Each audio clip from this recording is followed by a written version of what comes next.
Hello বন্ধুরা, আপনার বাড়ির তৈরি খাবারটি যে খাবারটি আপনি সম্পূর্ণ নির্ভয়ে খেয়ে থাকেন, আসলে সেই খাবারটি কিন্তু আপনি সহ আপনার পুরো পরিবারকে খাবারের গুণাগুণ থেকে আপনার ইমিউনিটি এবং মেটাবলিজমকে পুরোপুরিভাবে ধ্বংসের দিকে নিয়ে যাচ্ছে। ভাবছেন কিভাবে? তো চলুন জেনে নেওয়া যাক। আপনি হয়তো জানেন না, ভারতকে ডায়াবেটিসের ক্যাপিটাল অব দ্য ওয়ার্ল্ড বলা হয়ে থাকে। আর মানুষজন এর প্রধান কারণ হিসেবে দাবি করে থাকে বিভিন্ন ফাস্টফুড হিসাবে পিৎজা, বার্গার আরো কত কিছু অন্যান্য খাবারকে। তবে তার আসল সত্য কি জানেন? যে বাড়ির তৈরি খাবারটি আপনি সবচাইতে বেস্ট এবং পুষ্টিতে ভরপুর বলে মনে করে থাকেন, আর সেই খাবারটি কিন্তু সঠিকভাবে না খাওয়ার ফলে আপনি আপনার শরীরকে অজান্তে অনেক বড় ক্ষতি করে বসছেন। একটি সাধারণ থালিতে কি থাকে? দুটো রুটি, অল্প কিছুটা ভাত, এক বাটি ডাল, একটি সবজির তরকারি, সাথে আচার, মিষ্টি এবং একটি পাঁপড়। কি তাই তো? হ্যাঁ, এতে আপনার মনে হতে পারে এটি একটি পারফেক্ট খাবারের থালি, কিন্তু বন্ধু এমনটা কখনোই নয়। আসলে এই খাবারটি কিন্তু আপনার ব্লাড সুগার বাড়াতে অনেক বেশি সাহায্য করছে। তবে সেই খাবারটির আসল নিয়ম জানলে হয়তোবা আপনি এখান থেকে বেঁচে ফিরবেন। প্রথমে জানতে হবে আপনি কোন খাবারটি কি দিয়ে খাচ্ছেন। সাধারণত আমরা প্রথমে শুরুটা রুটি দিয়ে তরকারি, হয়তোবা ভাতের সাথে ডাল, এইসব দিয়ে শুরু করে থাকি।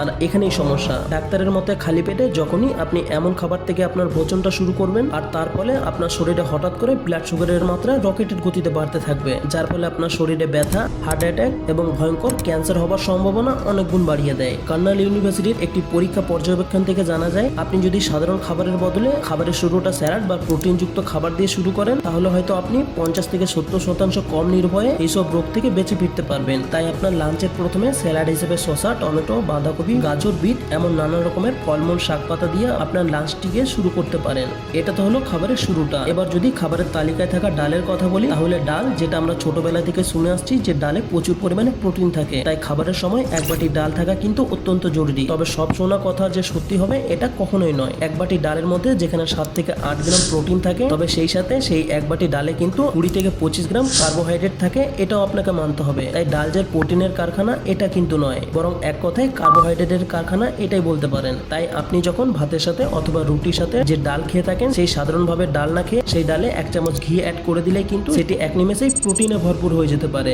এখন আপনি বলতে পারেন যে ঘি যেহেতু ফ্যাটে ভরপুর, সেখানে প্রোটিন কিভাবে এলো? তবে জানিয়ে রাখা ভালো, ঘি যেহেতু দুধ থেকে তৈরি করা হয়, সেখানে 1 চামচ ঘি আপনার শরীরকে কখনো ক্ষতিগ্রস্ত করবে না। তাই আপনি খাবারের সময় আপনি ঘি অথবা ডালের সাথে অবশ্যই দই বা পনির রাখতে পারেন।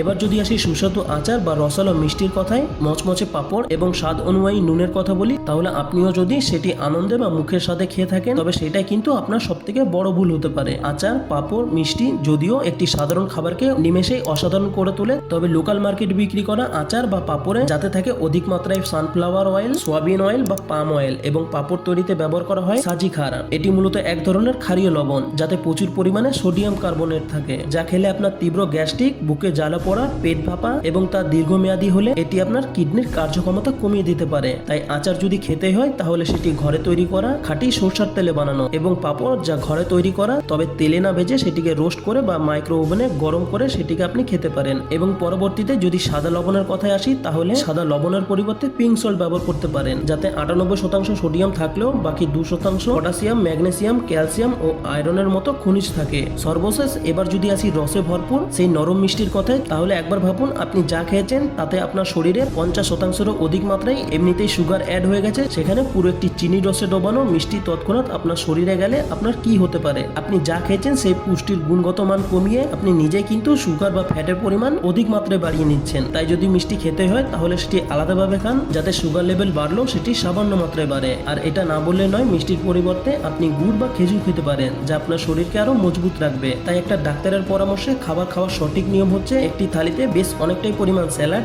1 বাটি ডাল, যাতে কিছু পরিমাণ ঘি এবং সবজি, 1 বাটি দই, আর হ্যাঁ, প্রোটিন হিসেবে পনির থাকাটা কিন্তু অত্যন্ত জরুরি। তাই এবার থেকে খাবার খাওয়ার সময় এই খাবারগুলির কথা কিন্তু অবশ্যই মাথায় রাখবেন, যাতে আপনি বা আপনার পরিবার সম্পূর্ণ সুস্থ থাকে। ভিডিওটি আপনাদের কেমন লাগলো তো অবশ্যই কমেন্টে জানাবেন। তো দেখা হচ্ছে আগামী এপিসোডে, ততক্ষণ পর্যন্ত ভালো থাকবেন। ধন্যবাদ।